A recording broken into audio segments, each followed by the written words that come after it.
to the bottom, and it was not from a lawyer, not from an attorney, not anybody who was barred. It was from Cheyenne Bryant herself. I said, I'm going to walk away. I do not want to be a part of black-on-black crime. So I let it go.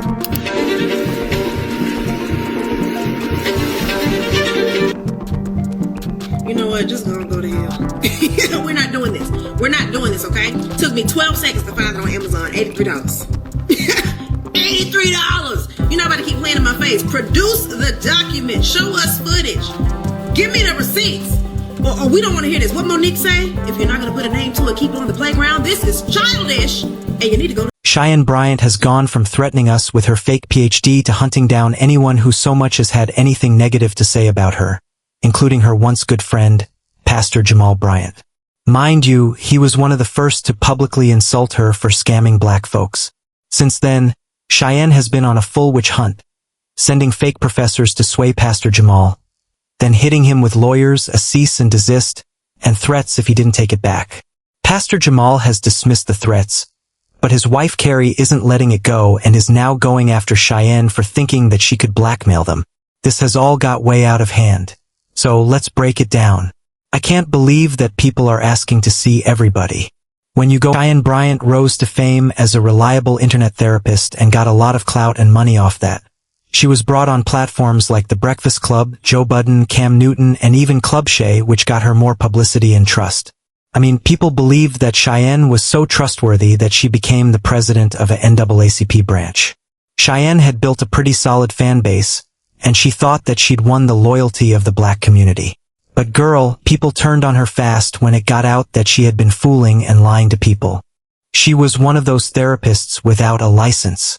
Now, Cheyenne quickly explains it away, claiming that not having a license was so that she could cater to low-income black people that didn't trust or had been ignored by the medical system. But what she couldn't explain was how she'd been calling herself a doctor of psychology the whole time when she didn't even have a degree. So she had no degree, no proper training, and yet she was out here treating people. She literally positioned herself as a marriage and family expert despite never being married. She was out here claiming that she was still qualified to give advice because it's better to listen to a single woman who's happy than a married woman in a miserable relationship.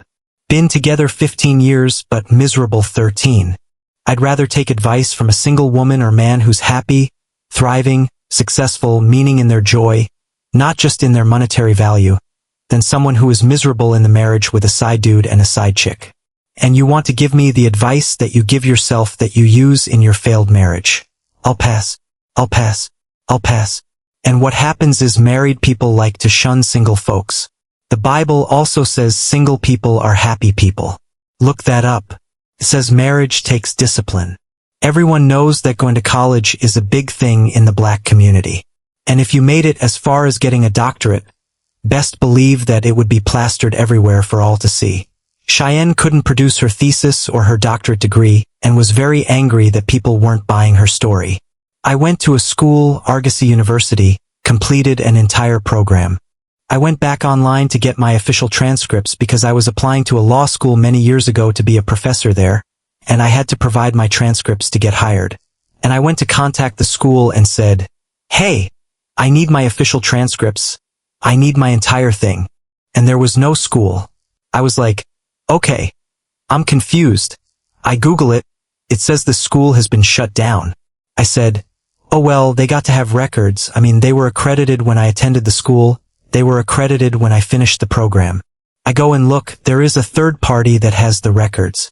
Where I contact the third party, that third party only holds records for 2 years.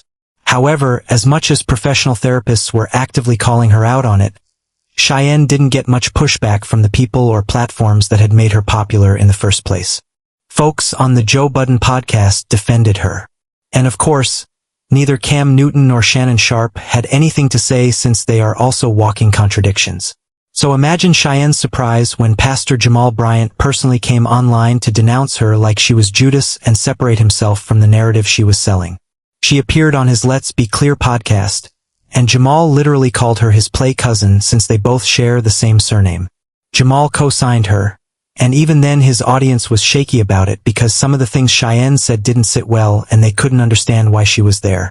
So when it came out that she'd been lying and scheming the whole time, Jamal Bryant was angry to have been made a fool. He apologized to his fans for giving a grifter a platform and made it clear that he never agreed and was never going to agree with anything Cheyenne did. The danger of Sister Cheyenne Bryant, not Dr. Sister Cheyenne Bryant, is that it pulls us back further because we already had suspicion, we already had a pregnant pause, and we already had an overwhelming trepidation as to whether or not medical mental health was appropriate for us. We have a long-standing, had a pregnant pause around how it is that we have been treated, as cited in the book Medical Apartheid. And so for those who are yearning to breathe free, now having to question the credentials and the qualifiers, raises for us another stumbling block. It was one thing for the internet to slam her for deceiving them, but Cheyenne never expected Pastor Jamal to be one of them. She thought he would just keep quiet and let it roll over like the rest of them. But Pastor Jamal, publicly distancing himself from her, basically shattered any credibility she thought she had left. So she doubled down, calling critics haters, and even joined in on the viral Netflix trend by sharing a video wearing a PhD gown that people later found out was bought on Amazon. I mean, the internet had already moved on from this, and it was crazy to see Cheyenne come back with the BS. It was kind of funny, but mainly just sad and disgraceful because you just know that her ego must have been bruised for her not to admit that she made a mistake. And while she was still trying to get the public back on her side, Pastor Jamal also revealed that Cheyenne was putting pressure on him to apologize for what he said about her. She sent him a cease and desist and threatened him to not mention her name negatively or speak about the controversy. Cheyenne also asked him to remove the post he made and any video he'd planned to release about the issue. It wasn't from any lawyer, attorney, or legal person and came from Cheyenne herself.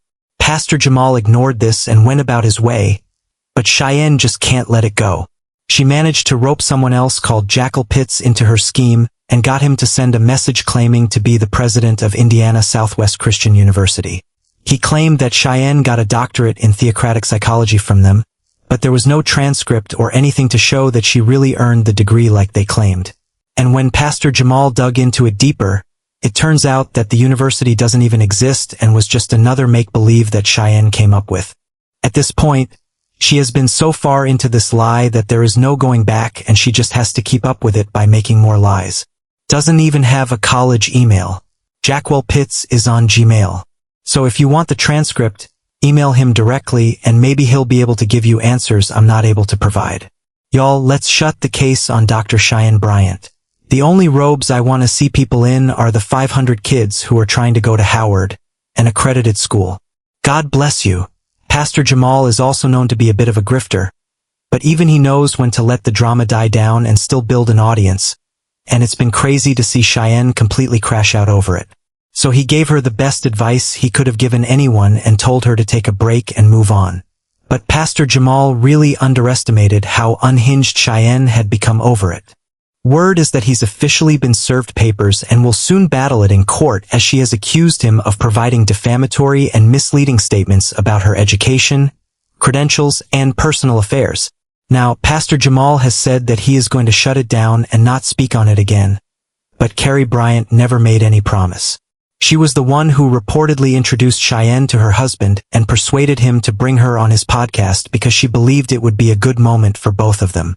But that plan backfired and it's been nothing but trouble since Cheyenne came into the picture. And going after her husband is not something Karri takes lightly. I mean, we have all seen how she goes to hell and beyond to defend her husband. Allegedly, Karri called Cheyenne and threatened her to take the lawsuit back if she does not want whatever's left of her reputation to go down the drain. She allegedly is ready to bring evidence, which includes all the people she allegedly scammed. And it's already happening. People have started coming out to expose how big of a con Cheyenne really is. Someone said, "I wanted to explain something from my personal encounter with Dr. Bryant, informing me that she was a woman and family therapist.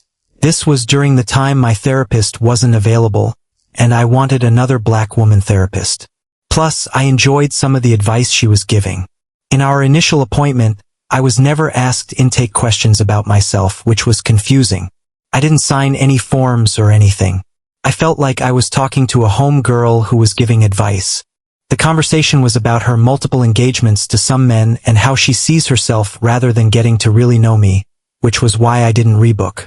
At that moment, I was dealing with anxiety due to PTSD and was looking for guidance. But I fell into depression after speaking with her because I wasn't in a space to hear how I wasn't a high-valued woman. I was looking for tools to learn and cope with what I was going through. Another person said, I paid her $300 for 1 hour to be reminded I was low vibrational. My anxiety and PTSD were so triggered that I had to wait for my licensed mental health therapist to have an opening. And trust, the internet has a lot to say. Someone said, as an old woman, I knew she was fake from the way she handled the teens on the reality show Teen Moms.